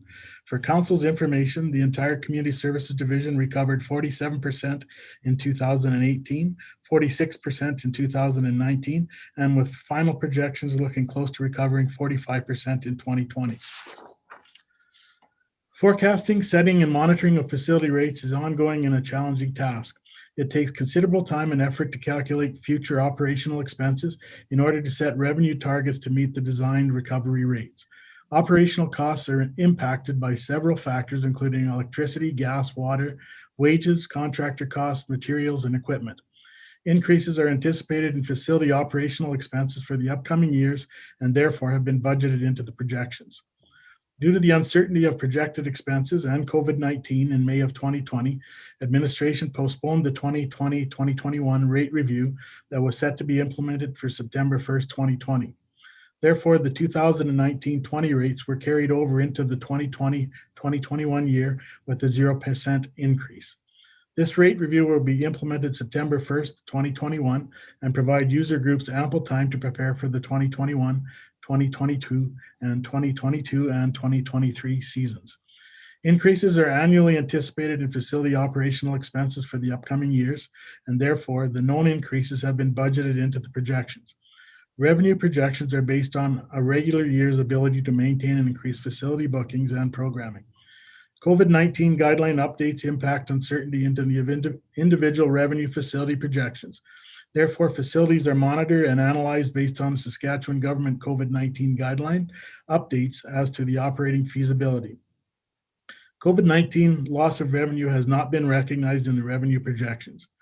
Rates include ice service and swimming pool rentals, room rentals, riding arenas, camping, storage, accessories, tables, chairs, stage benches, drapes, microphones, games, etc. New this year is the addition of the Dixon Community Center and the Art Gallery. All rates are not automatically increased by the same percentage. Each rate for each facility is reviewed, and some are recommended to increase while some remain the same. Upon reviewing the market and the facility practices, there are some rates that are recommending holding constant in hopes to drive more patrons to utilize the services to increase the revenue. Standard recommended increases include 2% and 2% yearly increase on ice arena rates, 2% and 2% yearly on athletic field per player rates, 1% and 1% yearly increase on dry floor surface rates, 1% and 1% yearly increase on all Lieutenant Colonel Clifton and Dixon Community Center rates, 1% and 1% increase on community garden rentals, 1% and 1% yearly on extra revenue rentals, 1% and 2% yearly on aquatic programming, 2% and 2% yearly on aquatic facility rates, 0% and 1% yearly on aquatic general admissions, 2% and 2% yearly on art gallery rates. Provided with the additional supplementary packet is Appendix A, rate facility justifications, Appendix B, facilities recovery rate projections, Appendix C, facility rate comparisons to other similar communities, Appendix D, past facility rate increases, and Appendix E, recommended rates. Attached to this report is Appendix E, recommended rates, along with an overview. The Recreation Parks Board at their January 11th, 2021 meeting was presented with this same rate review. Upon review and discussion, the Recreation and Parks Board agrees that the presented information and endorsed the recommended rate increases. Therefore, it is respectfully recommended that City Council approves the attached facility rates in Appendix E to be in effect from September 1st, 2021 to August 31st, 2023.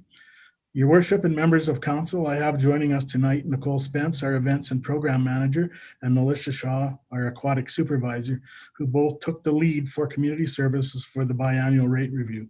Both have done an outstanding job in the provision of this information, and we await your questions. Thank you, Mr. Jones. I appreciate that. Council, I would be looking for a motion. Councillor Totland-Weeb, go ahead. I move that City Council approves the facility rates as presented within Mr. Jones' report, effective September 1st, 2021 to August 31st, 2023. And could I have a seconder, please? Councillor Wall. I will second that, your worship. Thank you very much. Now, questions or concerns? Councillor Christensen, please. Thank you, your worship. I do have a few items marked down here. One is a clarification. I noticed on part of it you had, Mr. Jones, you had COVID-19 loss of revenue has not been recognized in the revenue projections, but the 2020 overall recovery rate of 45% is listed. Is that inclusive of the impact of COVID?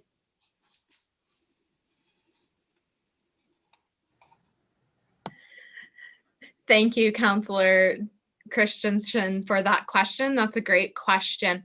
The 2020 projection is with that COVID revenue loss in it. So we have done some different ways of moving our staff around to continue to ensure that we were able to reach that 45%. So that's right now where we're sitting and hopefully end up.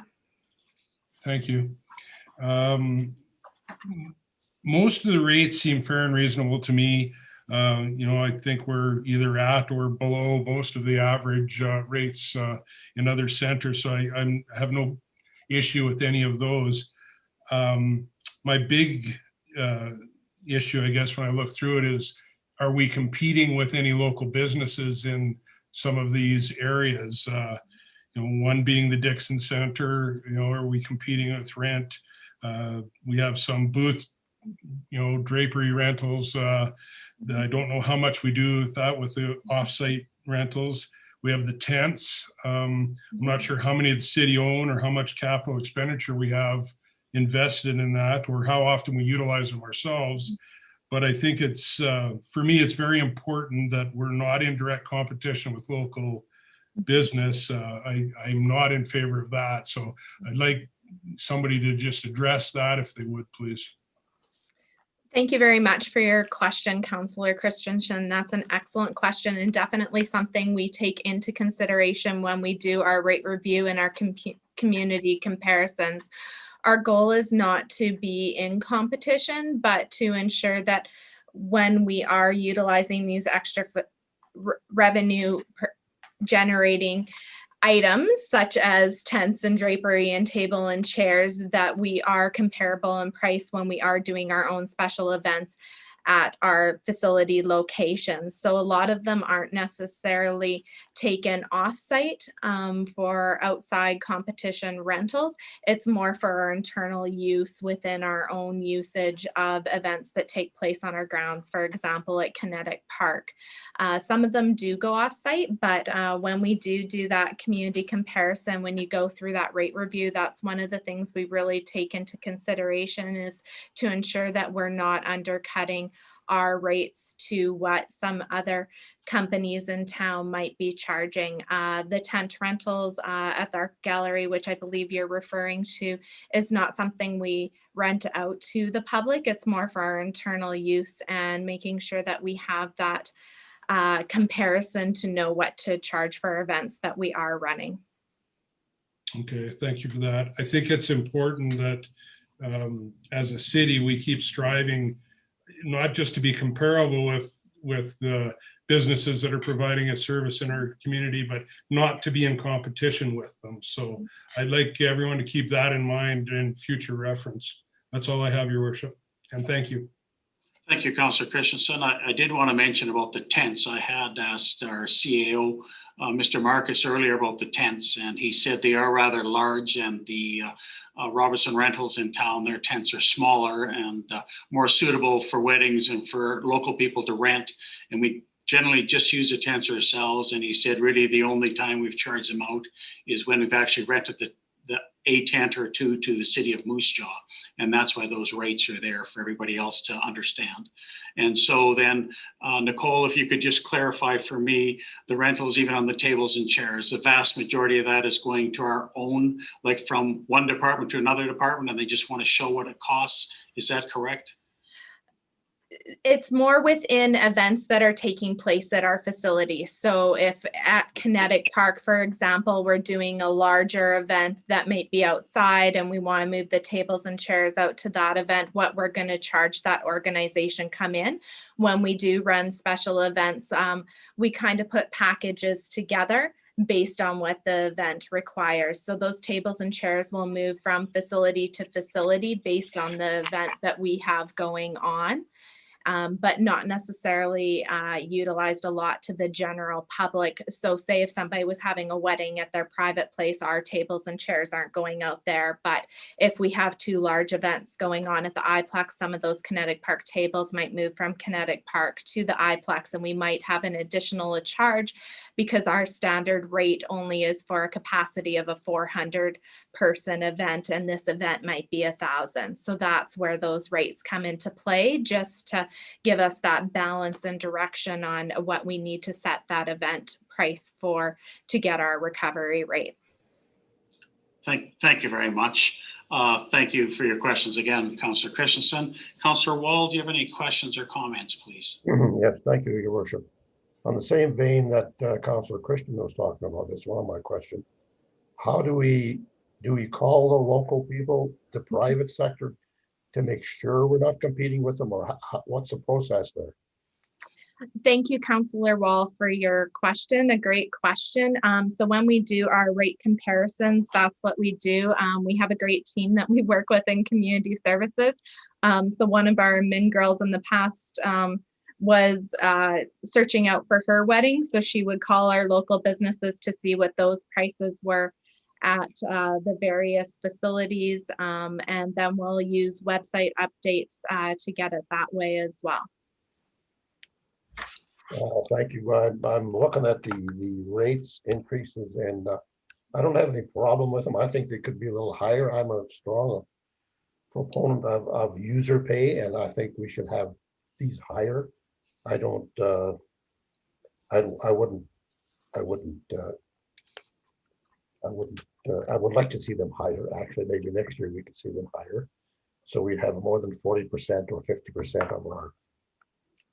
And another question I had, and this is probably before my time, is Dixon's Community Center. Did we inherit that from the school board? Yes, thank you, Councillor Wall. That was the previous St. Joe's school. So we have, St. Joe's, pardon me. St. Pat's Catholic School is now referred to as the Dixon Community Center, and that was part of the school division transfer of ownership that we did previously. So we have the school plus all the property? That is correct. So we now have some leases in the classroom spaces at that center, and we are now renting out the gymnasium and some of the classrooms for the community. The art gallery has also taken up some of that space to run their community programming. The last question I have is, when you're going through all this stuff, do you look for efficiencies? So maybe we can say 5%, 3%. Do you do that on your ongoing Thank you. You bet. Thank you for your question, Councillor. Well, that's a great one. and Mel, I see you popped off there too. A lot of our efficiencies are looked at our annual budget when we are doing our budget. And in the rate review, we're more looking at how do we keep those revenues in line with the efficiencies of the expenses and the budget that is prepared, and then creating those projections of what we think those expenses will be and how do we get those revenues to match. Thanks very much for your answers. You're welcome. Thank you, Councillor Wall. Councillor Schweitzer, anything? Yeah, kudos to your department. 2020 was a tough year with restrictions and closures, and still 45% not down from previous years. That a lot of work must have went into that. So kudos to your department. Just kind of expanding on something, one of Councillor Wall's statements.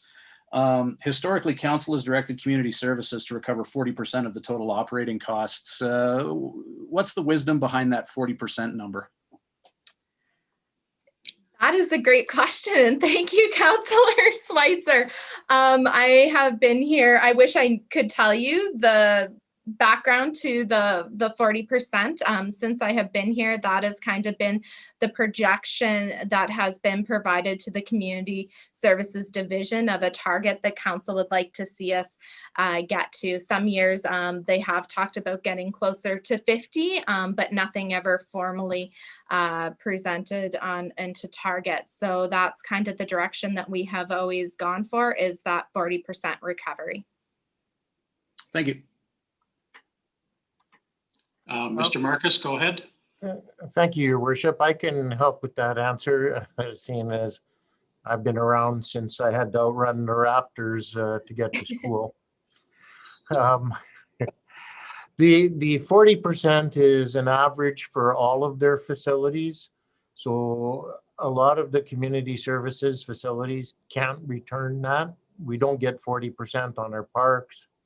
We don't get 40% from, say, the Colonel Clifton Center. The pool could never recover 40% without putting it at a price point where nobody would use it. So in the facilities that can recover more than 40%, they do so, and hopefully we average somewhere around that 40% when they're all put together at the end of the year. Right on. Thanks, Tim. Thank you very much. Is that all, Councillor Schweitzer? Yes, Councillor Totman-Weave, any questions or comments? Just comments. I have to say how much I appreciate community services, Tim and Jim and Nicole. Now that I plan events, I appreciate you guys beyond belief. Thank you for all the work that you do. Thank you. Thank you, Councillor. Councillor Pluis? Yeah, thanks, Your Worship, and thanks to my fellow councillors for asking some good, insightful questions and getting some information out to the public in this. I think it shouldn't be lost on the community either that, sort of buried in this report was a 0% increase really over the COVID time. So, while we're looking at, say, 2% and 2% in the future, it's really 0%, 2% and 2%, or instead of 2% and 1% for athletic fields, for example, it's really 0%, 2% and 2%. So, I don't want people to have lost that, and to follow up on what Councillor Schweitzer said, kudos to the admin team for finding the efficiencies and the expense reductions to keep the facilities recovering the kinds of rates that they were. Though while we're talking about, recovery rates, from a strictly budgeting perspective, yeah, we'd really like to see those rates be increased. But, what we have to realize, I think, in all of this is that this is a balancing act. It's a balancing act between the budgets and the groups who use our facilities and what that means to the community. So, for example, I agree completely with Councillor Christensen and Councillor Wall's comments with respect to, not wanting to be in competition with local businesses. 100% agree with that. However, is there a place for us to provide some office space for businesses that are just getting started? If it's an incubator for business, new business in particular, can we provide the Dixon Community Center to them as an office space? Hopefully not for the long term, but temporarily, so that they can get up and running and try to make a go of things, and then free that space up for the next incubator. We've got a really entrepreneurial city, and I know that some of those spaces get used, but what I would hope is that those spaces don't get abused, and that they, when they not be used as just cheap rent for businesses who could otherwise be out in other places, and to free that space up. That's just one aspect of the balancing act that we have to consider. Not that we necessarily have to consider, that the folks at admin consider, and the Rec and Parks Board, who, by the way, deserve a huge pat on the back for the work that they do in our community on a volunteer or nearly volunteer basis. Another balancing act is, we're not in this report looking at cemetery rates, and we're not looking at Chinook golf course rates, but another balancing act there too, between, having people use our facilities versus other facilities. What do the rates at Chinook look like, and how do they affect the usership at Elmwood, which is a private business, a not-for-profit business, but still a private business. How do clubs who rent our facilities get along? We as a council have heard from judo clubs in the past about how, an increase is unaffordable because they can't provide the service. They cannot get kids into judo if the prices increase in the facilities. So again, it's a balancing act between trying to recoup the costs that the citizens of the city of Swift Current absolutely have 100% gets, there's 100% coverage. It's how much of this it gets covered from user fees. And, that's a hard balance. Do we want to have an archery club in Swift Current? Do we want to have a judo club in Swift Current? Do we want to have a swim club in Swift Current? Because the fees are very much a part of whether kids can afford to do those activities and how much we want to subsidize with tax. So, and I agree 100% that it would be great to see us try to bring that rate up, but I would hate to see us bring that rate up too high and risk losing some really valuable things in the community. Like, for example, the 57s and the Broncos, who are massive users of our facilities, and budgets can be very, very difficult. So, while the city's job is not to be a backstop for these organizations, the city certainly has a different role to play than other businesses have in our community. And it's a job, frankly, that I'm glad that I don't have to do on the level that Nicole and Melissa and the Rec and Parks have to do. And I think they've done an awesome job of reaching that balance for this community for years. And I have every confidence that the recommendation that they're bringing to us tonight will maintain that balance as well. So again, just wanted to breathe a bit of background into the report here tonight for folks, at home, or for new counselors even, who maybe, haven't been through a couple budget processes like myself either, to maybe get a bit of an understanding as to all of the things that have to go in and weighing and balancing these sorts of decisions. So I will certainly be in support of the rates. And I want to say thank you very much to those folks who do the work that they do in our community. Thanks, Your Worship. That's it.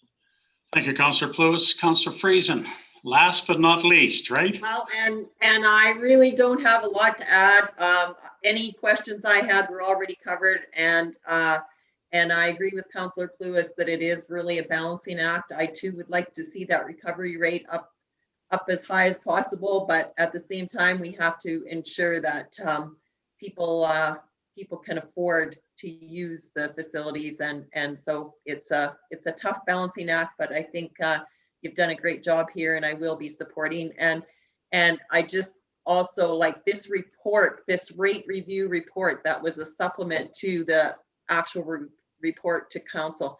Like that, I can appreciate hours and hours and days and weeks of time that you put into this, if I'm looking at this correctly. So thank you for all that, because that does really help us as counselors to go in and see all the fine details. So I appreciate all the work that went into putting that together too. Thank you. Thank you, Councillor Friesen. I do want to add to Mr. Jones and Nicole and Melissa there how much I appreciated the service rate review. That was quite a read, and I can't imagine putting all that material together myself, but thank you for that. There's been lots of good comments today. I especially like the idea about us not competing with businesses in Swift Current. It's something that I think is high on my priority list, as well as many on council. But I will be supporting this, and thank you for all the information and all the answers to all the questions. Now, this motion was moved by Councillor Tutman-Weeb and seconded by Councillor Wall. All those in favor, please raise your hand. This motion has been passed. Moving down the agenda, there are no reports for information, bylaws, or unfinished business. Under new business, I have a report that I would like to read concerning the oil and gas energy sector. A wide range of discussion has taken place during this past week throughout the province regarding the oil and gas industry. As a result of this discussion, the question of municipal support for this vital industry has been raised. At the City of Swift Current, we unequivocally support the oil and gas industry and their employees here in Saskatchewan. We also recognize that without this industry, we could not live in this harsh environment we love called Saskatchewan. The world needs energy, and Saskatchewan energy companies provide the energy in an environmentally friendly way, an ethical way, and a sustainable way. We speak to all facets of the energy sector within our province. Council for the City of Swift Current wants you to know that if no other communities want you, we do. I therefore respectfully recommend that Council provide a resolution indicating its support for energy sector and all it provides to the people of Swift Current, the province of Saskatchewan, and to Canada. I would be looking for a motion from council, please, or from a councillor. Your worship, I'll jump in on that one. I move that council provides a resolution indicating its support for the oil and gas energy sector and all that it provides to the people of Swift Current, the province, and our nation. Thank you very much, Councillor Schweitzer. Your worship, I would be more than happy to second that. Thank you very much. Now, comments, Councillor Christensen. I do have a comment, actually. This is a sector that's been under attack and has, quite frankly, been demonized the last number of years in a wholly unfair manner, as far as I'm concerned. This country produces the most ethically sourced oil in the world under very strict environmental and labor standards. And we will be requiring this for a number of decades yet, despite some of the rhetoric that's out there. These industries provide well-paying jobs directly, as well as a robust service industry employment. And they're also major contributors to our communities through their donations and sponsorships of local teams, arts and culture, social initiatives, and many more facets. Quite simply, the oil and gas sector is vital to our local economy. It's vital to our provincial economy, and it's vital to our country's economy. And I'll be supporting this motion wholeheartedly. Thank you, Councillor Christensen. Councillor Wall.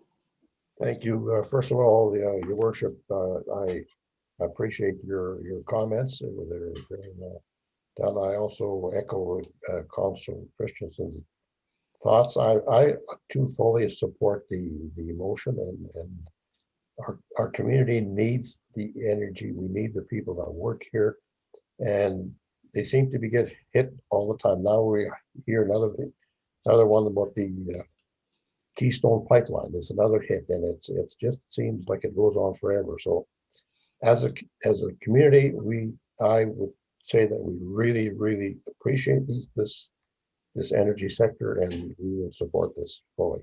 Thank you, Your Worship. Thank you, Councillor Wall. Councillor Schweitzer. You know, the oil and gas sector, it's a sector of hardworking people. There's folks, their alarm clock goes off at 3 o'clock in the morning and they got to travel to where the work is. And sometimes the work is several hours away. So, you know, you have that 3 a.m. wake up call, that on the road by 4 a.m. You work hard all day and then you get back home by 8 o'clock at night, and then that cycle just continues for sometimes 7 days. So these are hardworking people that are powering our region and everything. And this discussion came from a city in Saskatchewan that wanted to pass a bylaw to put our oil and gas sector in a similar category as tobacco and X-rated adult entertainment, and that's distressingly short-sighted and frighteningly naive.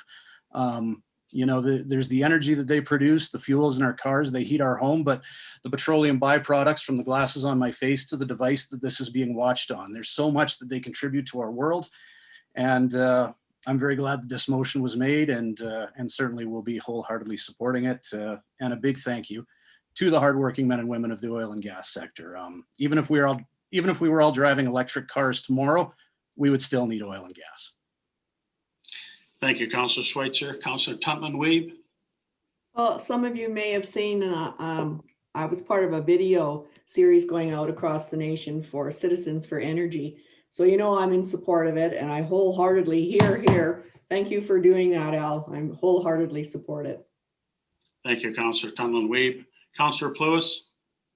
Yeah, thanks, Your Worship. Some great comments here tonight. I think, you know, Councillor Schweitzer referred to another community and some news that came out of that. And what immediately came to my mind was talk about cutting off your nose to spite your face. Like, it just makes no sense to me that a community in Western Canada with such a dependence on not just obviously on energy, but on energy employees would have something like that come out. And you know, kudos to the rest of their council and the mayor who did not agree with that. And I think that's important we say. But you know, Canadian oil and gas is produced more ethically here than anywhere else, more environmentally friendly and sustainable here than anywhere else.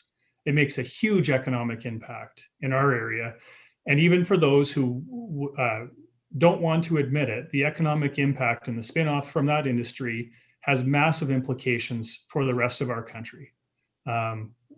Those people who want to in a short-sighted and naive way object, you know, do so while enjoying all of the privilege and the benefit of that industry. And that's something that's pretty hard to swallow.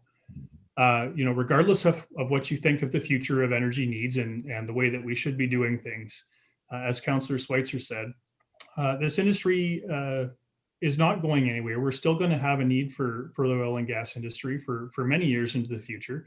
And as Canadians, I think that we should rally behind an industry that pays the bills in this country in a big way. So, you know, I'm very happy to be supporting this tonight. I'm honestly surprised that we're even having a conversation like this in the province of Saskatchewan.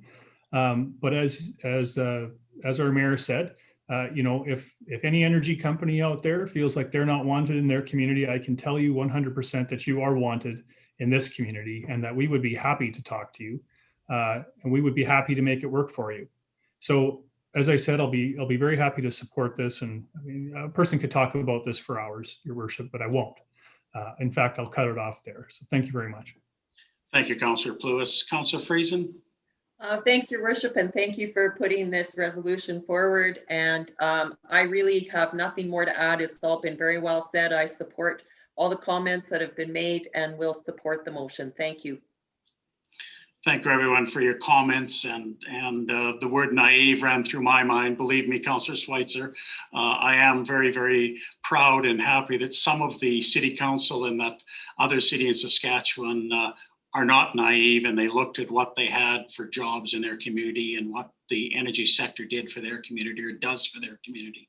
So at any rate, thank you for all the comments.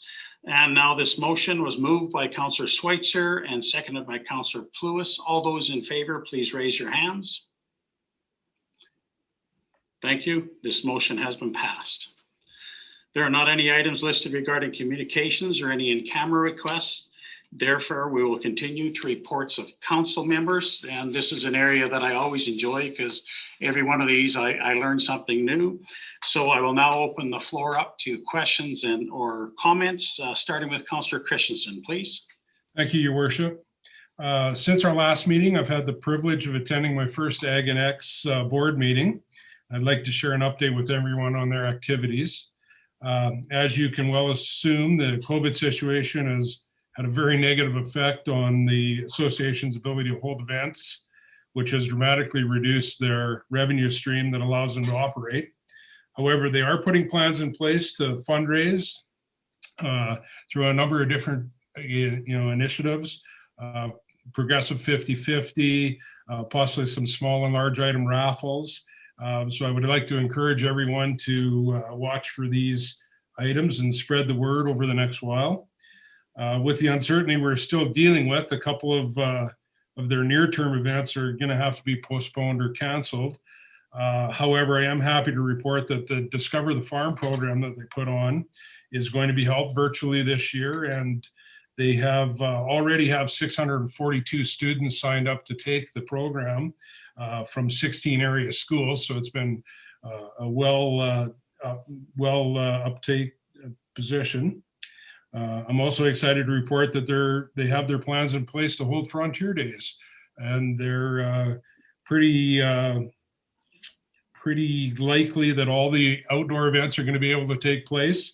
They have all the contingency plans in place, depending on how where we're at with the Saskatchewan health restrictions.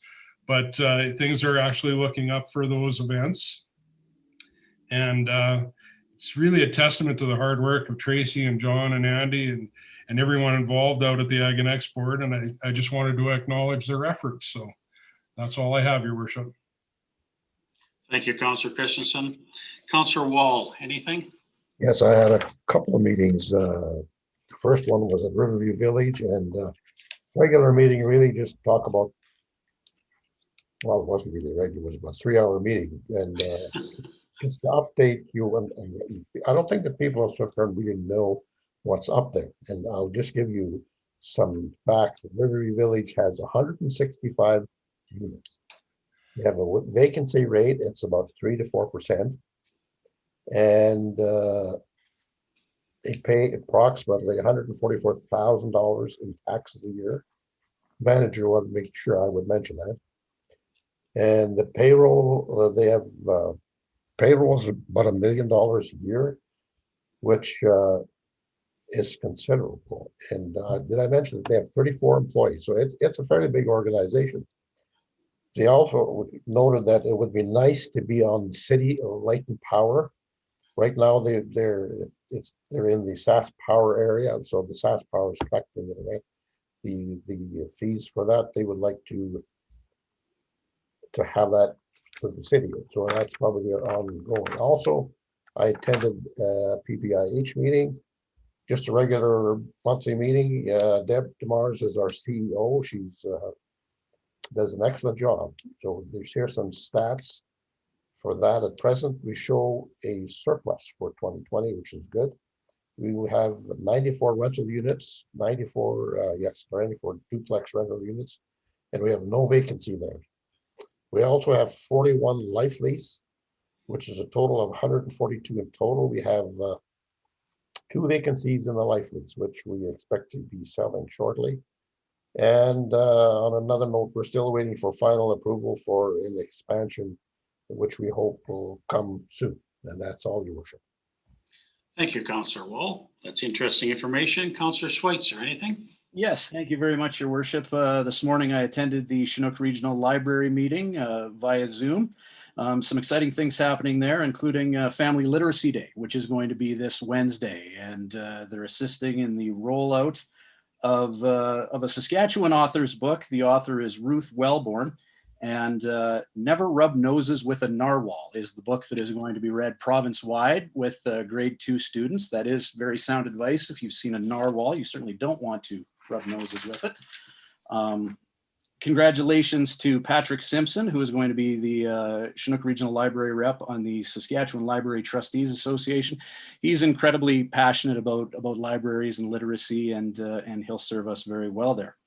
I want to give a big shout out and congratulations to the local 605 Terry Squadron Air Cadets. They received the Premier's Commendation of Achievement for the top squadron of 2020 in Saskatchewan. So that's a big feather in the cap of Captain Jeff Kurtz and Captain Melanie Sittler. Congratulations to them.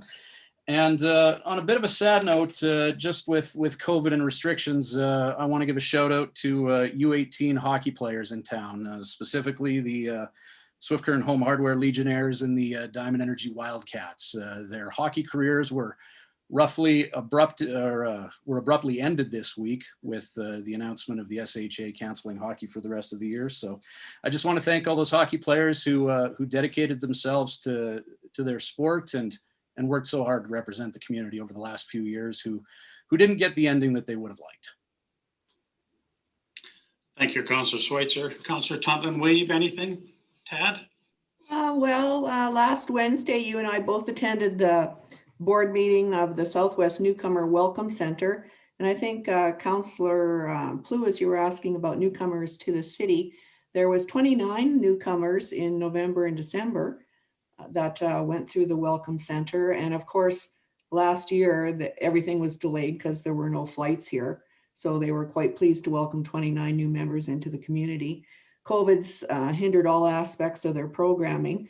They have tried to start up a few things now, and programming for the Welcome Center looks like on Zoom, it's a virtual paint class that they do. There's an autism information session that's planned for next week.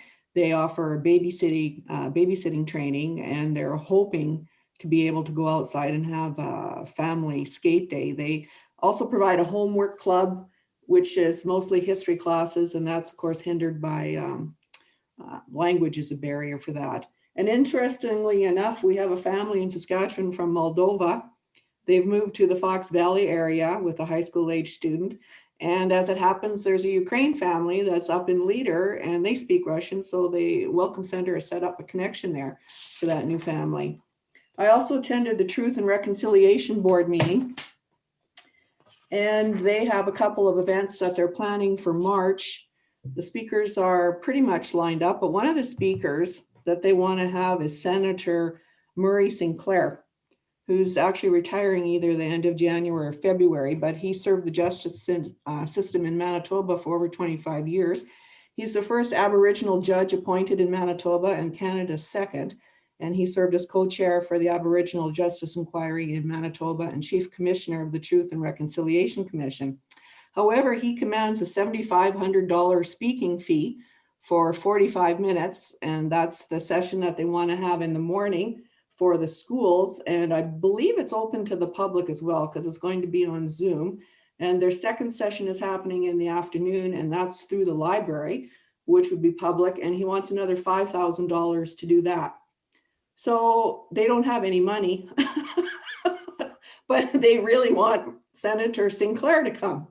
So they're busy going and asking any avenue that they can to donate money towards this. My feeling, and some of the other board members, is that's a little pricey. They're going to try and work on maybe having him speak all together at one time, and maybe he'll lower his speaking fee. As it is right now, the theme is, what does reconciliation mean to you? And that's going to be what they're running around and holding all their information on. So I assume I'll be asked that sooner or later. What does reconciliation mean to you? So I've been mulling that over and thinking what my answer would be. So it's going to kind of be an interesting session in March to see what people in our area and what people in Saskatchewan actually think reconciliation means. And that's my report for tonight. Thank you, Councillor Totland-Weave. Councillor Pluis, do you have anything to add tonight? I have two things, Your Worship. The one that I wanted to mention was I actually just saw it today, so I wanted to bring it up. But from February, sorry, I'm looking for the date here, 15th and 19th, which I think is actually the Family Day week where kids are off school. The City of Swift Current Art Gallery is providing a winter art camp. So if you have a kid or a child or maybe a youth, maybe the better term here, between the ages of 10 and 16, this camp is for you. There's 5 afternoons of art making at the Dixon Community Center, so another good use of that facility. Projects include painting, drawing, sculpting, pottery, and more, and the fee is $120. Very limited space, so if you are interested, you need to register early. You can do that by contacting the very passionate and great at her job, Morgie Flatterud, who happens to work at the art gallery. My kids, one will be too young for this, one I think might be interested in it, but they used to do a thing prior to COVID on Saturdays where they had art camp for kids, and my kids were at almost all of those. So I know that Morgie does great work with youth, and this is something that your youth can do in the afternoons on the February break if you are so inclined. 1 to 5 daily at the Dixon Community Center. And you can phone the art gallery looking for Morgie. Her number is 778-2736. And then the other thing, Your Worship, was one that I had missed last week, and I kind of kicked myself in the butt for having forgotten this. But I always try to recognize or give a bouquet to somebody in these comments. And the one that I missed, and I apologize to the Living Sky Casino for basically donating the use of their kitchen, their chef, and their supplies to cook donuts for the Dr. Noble Irwin Healthcare Foundation, and that. I'm very familiar with the way that worked, because I think I had, I don't know how many dozens of donuts delivered to Standard Motors. We bought some ourselves, and then I think we had a number of businesses that maybe they were on diets or something, because they seemed to think that we needed them. And my staff, I can say, were very happy to receive all of those donuts over that course of time. But I wanted to say thanks to the Living Sky Casino. On the back of a difficult year, they came through for this community again in a big way, and continue to do so. So I missed the opportunity to say thank you and to recognize them last time, and I didn't want to miss the opportunity this time. So thanks for indulging me and letting me go back about a month now, Your Worship. So that's it. Thank you very much. Thank you very much, Councillor Lewis. And I did enjoy those donuts also. And you could likely have quite a few more, so you could look like me, or Councillor Lewis. Councillor Friesen, any comments or questions there? Yes, just a couple of things, Your Worship. The Swift Current Chamber of Commerce is holding a seminar, or hosting a seminar, a virtual seminar this coming Wednesday afternoon, and it's called 13 Ways to Kill Your Community, which sounds interesting. So if anybody's interested, I think it's 4 hours. And if you're interested, you can register with the chamber. There's information on their website, and they are going to tape it.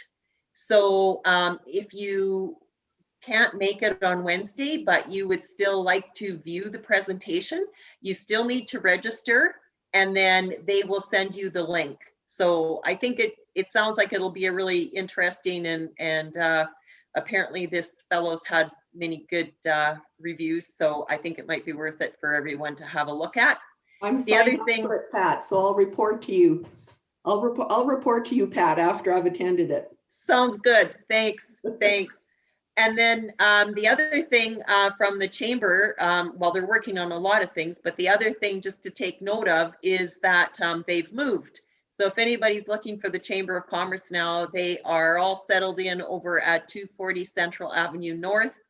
They're sharing space with Southwest Community Futures, which is awesome. So it's great to see those two organizations working together. I had the opportunity to stop in and have a little tour the other day, and I think it's going to work out really, really nicely. So congratulations to the chamber on the move, and just note, if you're looking for them, that's where you can find them.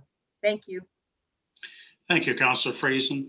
I would like to say thank you to all of council for all your comments and questions tonight, and all of administration for your many reports. It's you go into these meetings, you wonder what's going to come, and there's always more questions and ideas, and it's just really, really good to have such a good group of people. So thank you.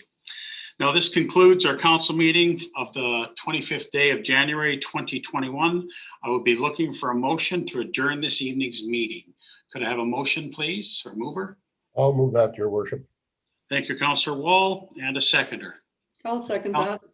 Councillor Tuntlin-Weeb. I'm not going to ask for your comments. I'm just going to say, all those in favor, please raise your hand. This meeting has now been adjourned. Thank you. Goodbye, all. Good night, everyone.